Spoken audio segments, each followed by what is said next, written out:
ده غير إن النظام المائي في اللاندسكيب المحيط بالمبنى، واللي عبارة عن 4 أنهار مستوحاة من أنهار الجنة، وبشكل يعكس صورة الضريح بالكامل في المياه.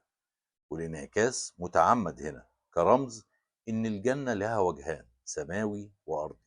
التنفيذ كان ضرب من الجنون، الإمبراطور مستعجل والموقع على ضفاف نهر، يعني الأساسات معرضة للمياه باستمرار، وده ممكن يكون أخطر شيء على أي مبنى.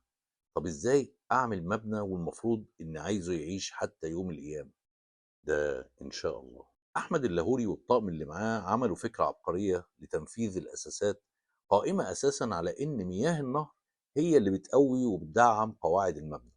حفروا وبنوا آبار اسطوانية من الطوب الأحمر، وضعوا بداخلها أخشاب وملأوها بالأحجار القوية اللي طول ما المية بتوصل للأساس بتخليها قوية، لدرجة إن حاليا أصبح المبنى في خطر بسبب انخفاض منسوب النهر واحتمال جفافه على مدار السنوات القادمة. بصراحة عبقرية هندسية في الإنشاء. لسه عايز تعرف المهندس المعماري حصل له إيه؟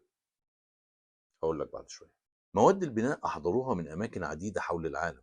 فالرخام الأبيض الخاص جدا جابوه من راجستان على بعد 400 كيلو متر، وكان بينقل بمراكب في النهر، ثم يتم نقله إلى داخل الموقع بواسطة الأفيال والعربات الخشبية. طب اشمعنى النوع ده بالذات من الرخام؟